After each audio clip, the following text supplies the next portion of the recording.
Bueno, se lo veníamos anunciando, perdóname Nati, porque ya lo veníamos también charlando fuera de micrófono esto, y también lo charlamos con el fiscal Romero fuera de micrófono, y como siempre, como sucede en todo programa de televisión.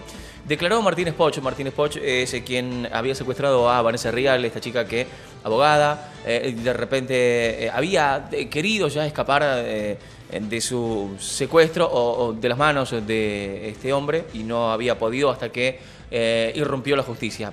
Ahora, se había negado a declarar este hombre, ¿sí? Hasta el momento, declaró hoy, ¿sí? Declaró bajo la mirada, bajo la escucha del fiscal de instrucción, Marcelo Romero, que aquí lo tenemos, que nos ha venido a visitar, así que le agradecemos. Marcelo, ¿cómo le va? Gracias por haber venido. Buenas tardes, gracias a ustedes, un placer estar acá. Gracias. Bueno, llegó recién, declaró hoy.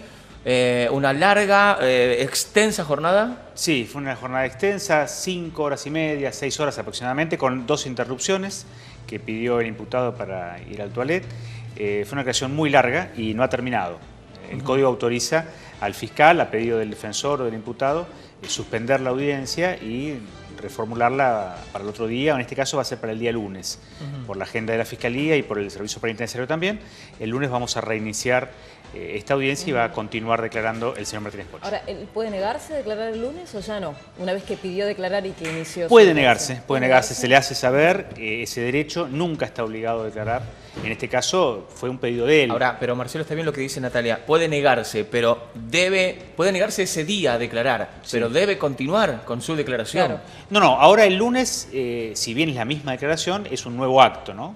Se reinicia el acto con una nueva acta y se le hace saber nuevamente que la negativa no implica una presunción en contra. Es un derecho que él tiene. ¿Qué declaró? Hoy declaró exclusivamente sobre los hechos que se le imputan respecto de Vanessa Rial. Es decir, la privación ilegal de la libertad calificada y los abusos sexuales calificados denunciados por la abogada. No declaró respecto de los hechos que se le imputan con las víctimas son las 2 hijas. Con sus hijas. Claro. Con respecto a eso, ¿qué dijo? ¿Con que no iba a declarar? ¿Se negó? No. En su momento no declaró, pero hoy dijo que iba a declarar por todos los hechos. Por todos los hechos que se le imputan. Simplemente suspendimos por una cuestión de cansancio. Se suspendió, está bien. Sí, pero ahora, es una Romero, suspensión que sigue, ¿no? Qué interesante es esto, a ver, porque queremos ir de a poquito para tratar de llegar a una conclusión y para tratar de entender cómo y por qué declara y por qué hizo las cosas que hizo, si es que las hizo realmente. Sí. Ahora, él declara por el caso de Vanessa Rial. Sí. ¿Sí? Por él, ¿y qué declara? ¿Declara bajo su inocencia?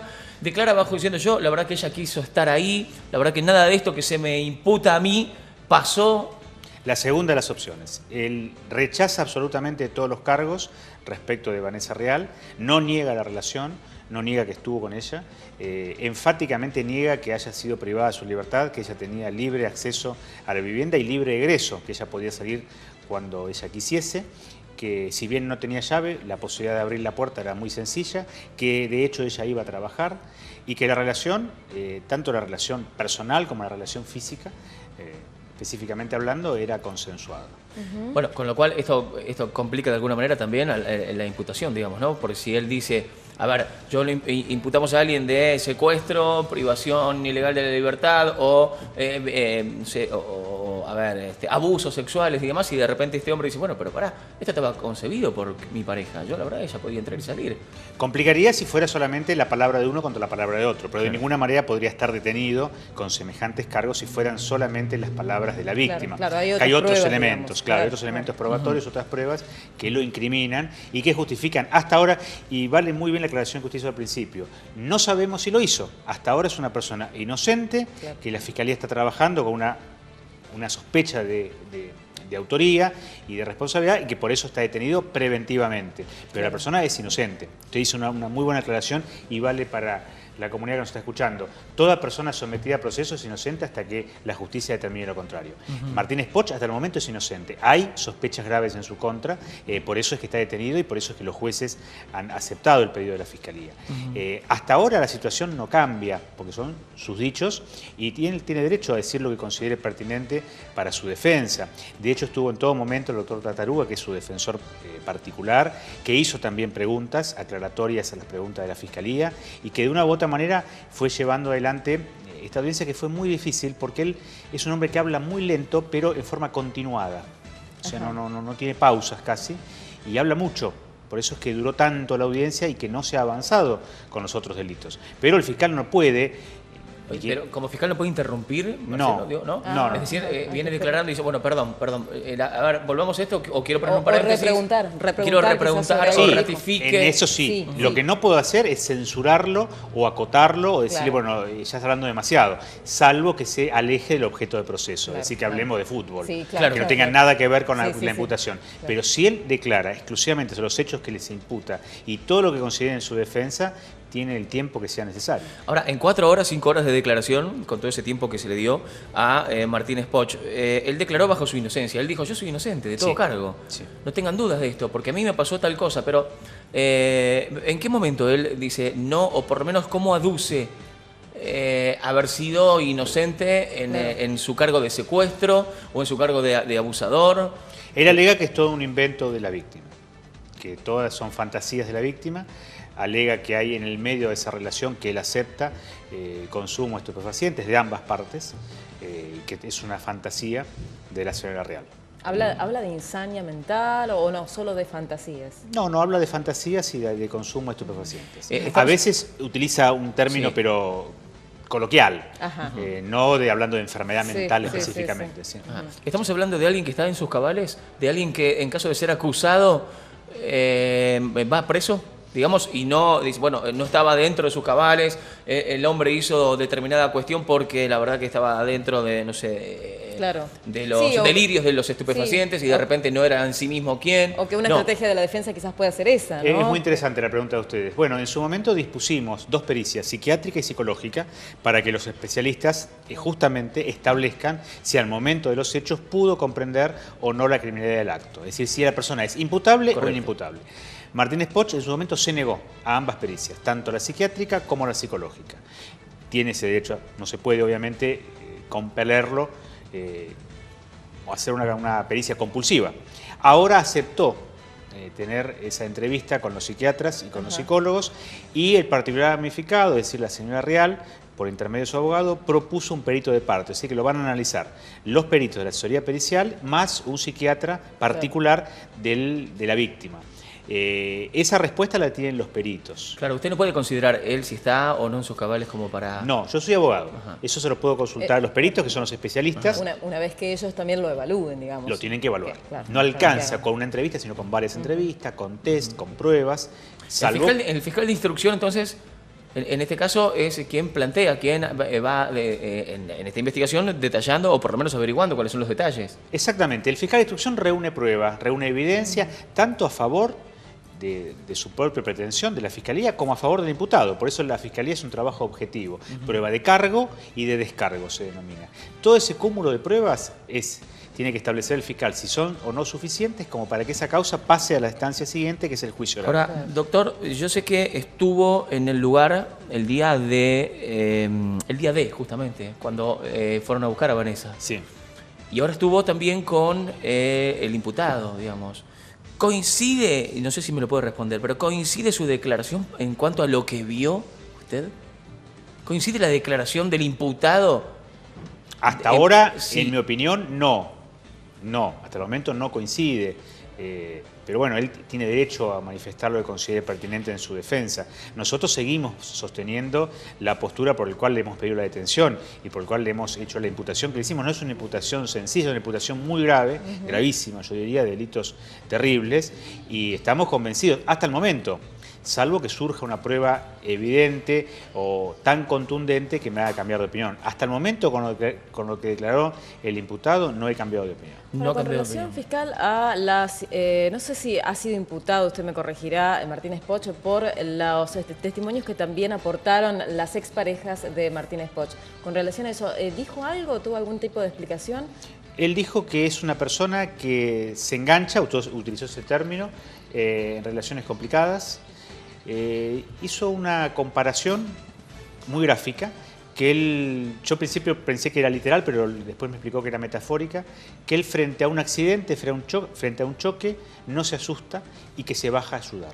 Entonces le pregunté qué tenía que ver esto con lo que estábamos hablando. Me explicó que es muy bien hablado, es una persona muy culta, se nota que ha estudiado, que ha leído y se sabe desenvolver muy bien, aún en esta situación de extrema tensión. Está sentado, detenido frente a la persona que lo está acusando, sin embargo, lo vi lo suficientemente tranquilo como para expresarse con esa corrección.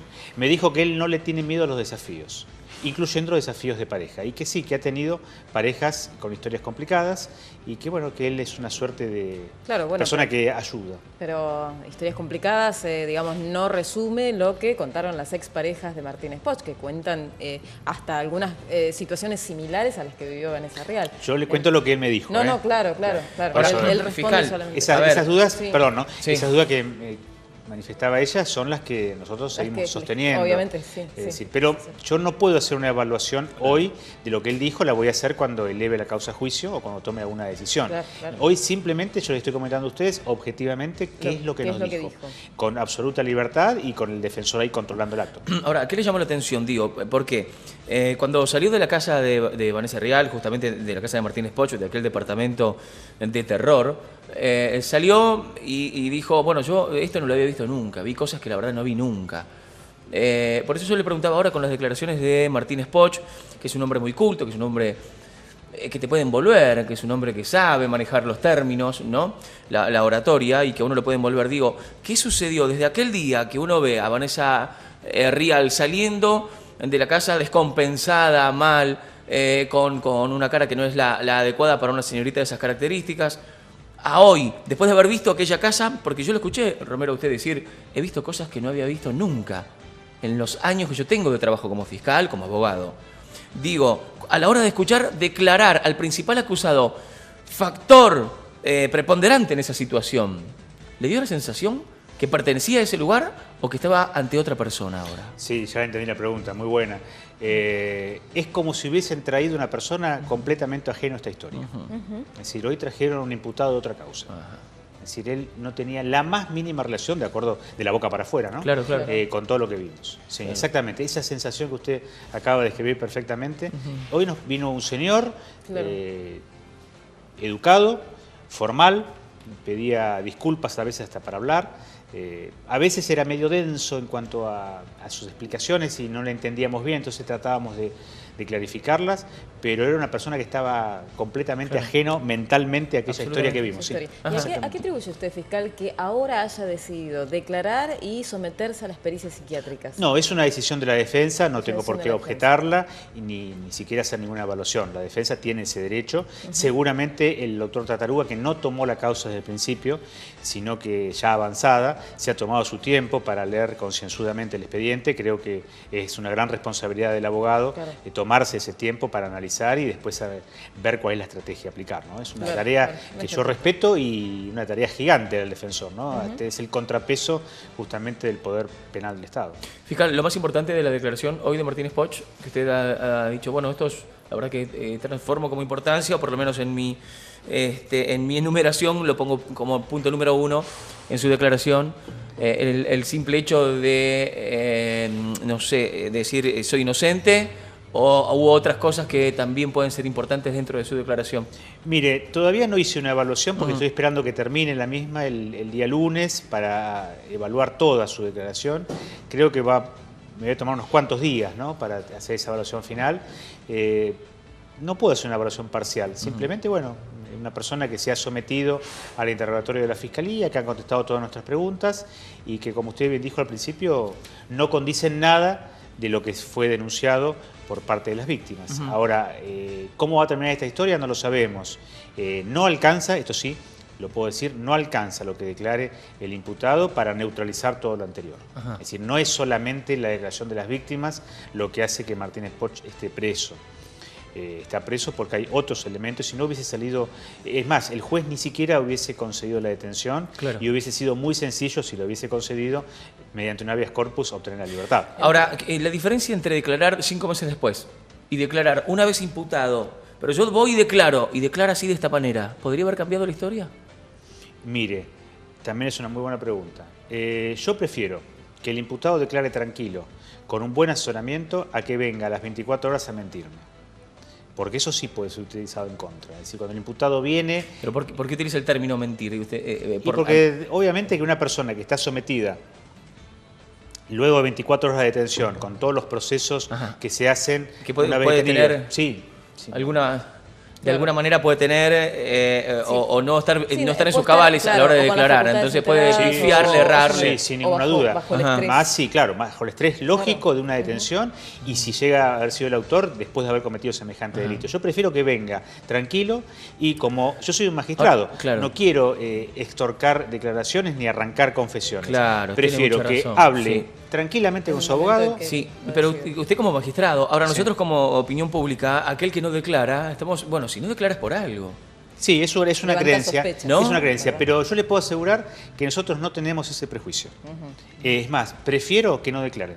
Claro, yo se lo decía a mis alumnos. Está muy bien, está muy bien lo que dice. Prefiero que no declaren, a que vengan a mentir, a decir cualquier cosa y a decir, no, en realidad esto es obra de los extraterrestres y aunque parezca exagerado, hemos escuchado versiones alocadas.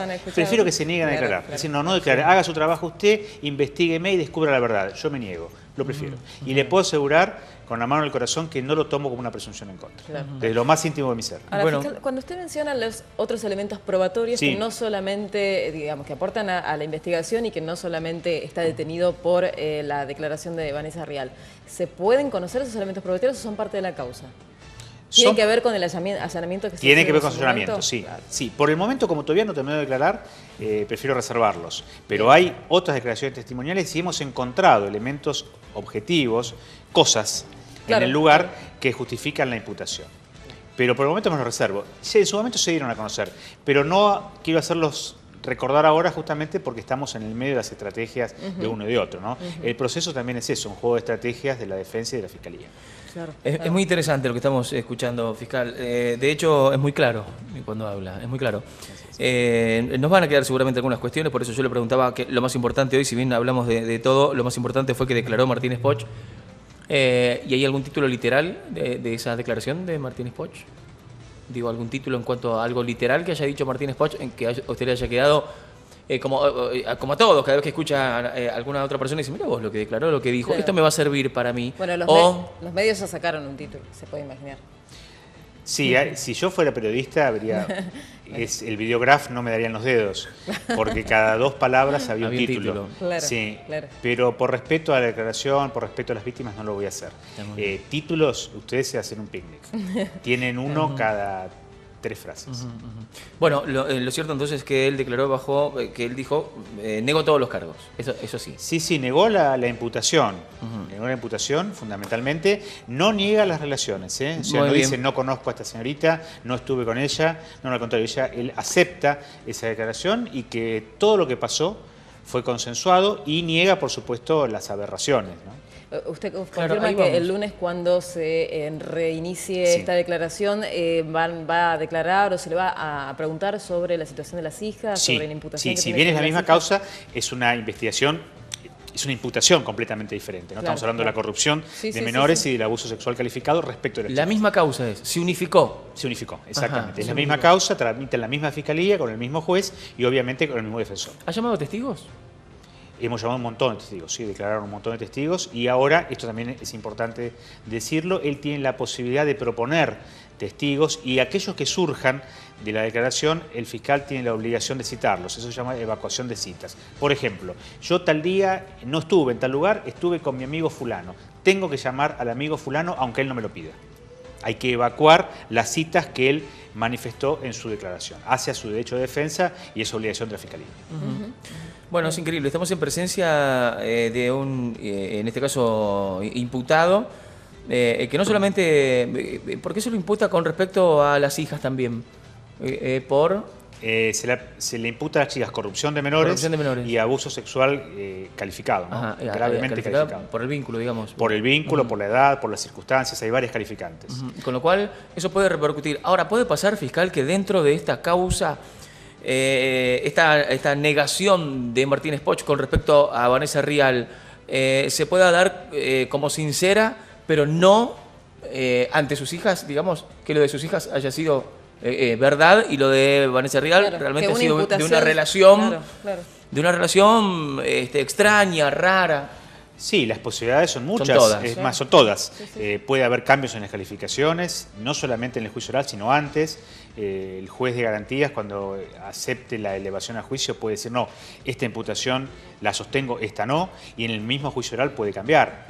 Sí, es más, en el juicio oral van a ser citadas todas de nuevo, tanto la señora Real como las hijas, que ya son mayores de edad, todos los testigos, y el trabajo del fiscal ahí es examinado y analizado ya no por el juez de garantías, sino por el tribunal de juicio. ¿Sabe qué le voy a preguntar con respecto a las hijas? Lo de las hijas ha pasado muchos años, ya mucho tiempo. ¿Cómo se trae una causa de tantos años como para verificar, como para saber, como para entender la posibilidad seria de que haya pasado lo que las hijas dicen?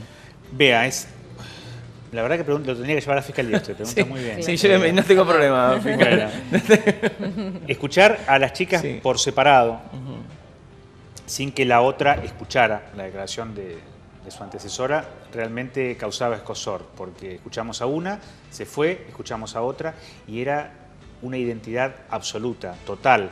Y bueno, la experiencia también nos da ese conocimiento no escrito de cuando... Claro. No es que seamos infalibles, ¿eh? No, sí, pero uno advierte cuando estamos frente a un testigo fantasioso, a un testigo que exagera, o directamente un testigo mentiroso, a cuando estamos frente a un testigo genuino. Estamos hablando de las hijas, que están haciendo una imputación respecto del padre. No es algo sencillo de hacer y tampoco es algo sencillo de inventar. Y mucho menos ponerse de acuerdo en ambos sin saber las preguntas que le vamos a hacer. Claro, entonces, eso nos lleva a un convencimiento, a una convicción de que están diciendo la verdad. Sumado, como le decía a su compañera, que hay otros elementos que corroboran los dichos de las chicas. Ahora, que menciona relatos fabulatorios o relatos fantasiosos, ustedes escucharon la declaración de Vanessa Rial. Sí. ¿Puede hablar de cierto relato fantasioso ahí o no? ¿Le dio la misma impresión que con el relato de las hijas? Si bien eran distintas las acusaciones, lógicamente. Nos dio la misma sensación. La misma sensación. Sí, miedo, mucho temor. Es más, ¿recuerdan ustedes cuando fue el allanamiento en donde se rescata a Vanessa Rial? Sí, que la policía irrumpe con la fiscalía atrás, por supuesto. Primero irrumpe la fiscalía por una cuestión de seguridad. Ella dijo, no, yo estoy bien, yo apuesto a esta relación. Claro. Estaba muerta de miedo y bueno, ahí decidimos llevarla a la sede de la Policía de Investigaciones, a la DDI, y cuando él queda aprehendido y ella se entera de que está detenido, recién ahí se afloja, se quiebra y nos puede contar la verdad. Es lo que he denominado síndrome de Estocolmo, ¿no? Casi. Se denomina, sí, no sería, él lo nombró, usted sabe que tiene mucha información, nombró justamente esa figura. No sería específicamente, eso habla del secuestro y de la desaparición. Sería un poco temor. Habla del temor de la víctima con respecto a su secuestrador y en vez de pasarla tan mal, por lo menos, si bien la pasa mal, la pasa un poquito mejor. Sí, quizás también se emparenta un poco. Absolutamente, el vínculo con su secuestrador. Ahora, si ustedes me permiten, quiero hacer una aclaración. Claro que sí, Marcelo. Que haya existido consumo de estupefacientes podrá ser valorado a favor de él eventualmente el día de mañana en un atenuante. De ninguna manera puede ser un justificante. Que en una relación de pareja, por más violenta que sea y por más consumo de drogas que exista, de ninguna manera puede borrar la condición delictual de las conductas denunciadas, ¿no? Esto es importante porque a veces dicen, bueno, había drogas en el medio, está todo bien. No es así, definitivamente no es así. Salvo, algo que ustedes también preguntaron, que ese consumo de estupefacientes transforme al autor del delito en inimputable. Es decir, que esté tal bajo los efectos del estupefaciente, de la sustancia psicoactiva, que le impida comprender la criminalidad. Claro, en este caso es muy difícil también ahora saberlo. Es muy difícil. Es muy difícil. Mire, doctor, hemos charlado con usted largo y tendido. Me queda solamente un tema y ya lo despido porque seguramente tiene que seguir haciendo cosas. Yo creo que ha tuiteado alguna vez con respecto... Le voy a preguntar el tema de la policía, está claro. No se iba a ir de acá sin preguntarle, Marcelo. Usted sabe cómo somos los periodistas. Y si lo tengo acá, le voy a preguntar. Había tuiteado algo, si yo no me equivoco, con respecto a un representante legal, ¿no? Sí. Que debería tener la policía. Hace poco, 9 o 10 de diciembre. Ayer. No, yo no me acordaba, ayer. Cuénteme de ese tuit, a ver. Definitivamente, como todo argentino, como ustedes, como todos los que nos están viendo, estamos preocupados por esto que hemos vivido en estos días previos a los 30 años de la democracia. Y como integrante del sistema penal no me gusta eludir responsabilidades. Creo que si bien esto es un problema exclusivo de la policía y el gobierno, un problema salarial, creo que debemos involucrarnos todos aquellos que integramos el sistema penal del Estado. Como fiscal, como persona que trabaja con la policía, en tanto y en cuanto fuerza auxiliar, no en la prevención, que es un tema exclusivo del gobernador, creo que esto no puede volver a suceder, no estoy convencido. Estoy convencido de que la policía tiene que tener un representante, si no le llamemos gremial, no le llamemos sindicato, cuestiones que asustan porque el sindicato tiene una forma de trabajar en Argentina, bueno, que con la policía no puede ser compatible. Es decir, no puede haber una huelga de policías, un piquete de policías, una manifestación violenta con pistola en mano, pero sí tiene que haber una persona que represente sus derechos y que los defienda. No le podemos pedir a un argentino, a un compatriota, que se juegue la vida por nosotros, que nos defienda, que no tenga un salario digno y que no pueda decir nada, que no tenga uniforme y que no pueda decir nada, que no tenga y que ni siquiera chalecos, tenga derecho a reclamarlo por las vías que corresponden. Claro, que ni siquiera pueda publicar ideas por la prensa, porque le restringimos un montón de derechos y que transformarlo en un pollerudo, porque tienen que mandar a sus mujeres y ellos esconderse para reclamar por sus derechos. Claro. Creo que es demasiado para pedirle a una persona, por más vocación de servicio que tenga. Entonces, que haya un defensor de los derechos del policía, no le llamemos sindicato si nos asusta, en otros países existe el sindicato, pero llamémosle representante, que pueda defender, que pueda discutir y que pueda sentarse de igual a igual con el gobierno, con el ministro, con quien sea, para reclamar lo que le consideren justo. No es solamente el derecho sindical, no es solamente el derecho a la agremiación, es el derecho a la petición que tenemos todos los ciudadanos, es más, todos los habitantes. Constitucionalmente. Es constitucionalmente. Hoy un policía, por ejemplo, no puede estar sentado acá. Si está sentado acá, usted lo tiene que poner de espaldas, le tienen que difuminar el rostro, cambiar la voz, etcétera, etcétera. ¿Por qué? Porque si no es sancionado. Bueno, vamos a suponer que uno cuando abraza la función pública se autoimpone ciertas restricciones. Yo como fiscal tengo algunas restricciones en mi vida privada, en mi vida pública. Libremente las he aceptado. Ahora, yo no aceptaría que un superior me diga, no vayas a Cueme Noticias porque vos sos fiscal. Claro. Se lo discuto de acá hasta el fin del mundo. No vayas a votar porque vos sos fiscal, no, se lo discuto. Ahora, no hagas un piquete, no hagas huelga porque sos un fiscal. Claro, perfecto, me autolimito. Ahora, nuestros representantes, que son nuestros superiores, discuten nuestros sueldos. Nosotros tenemos un colegio, tenemos una asociación, los abogados tienen su colegio profesional, los empleados judiciales tienen su gremio. Tiene que haber alguna forma.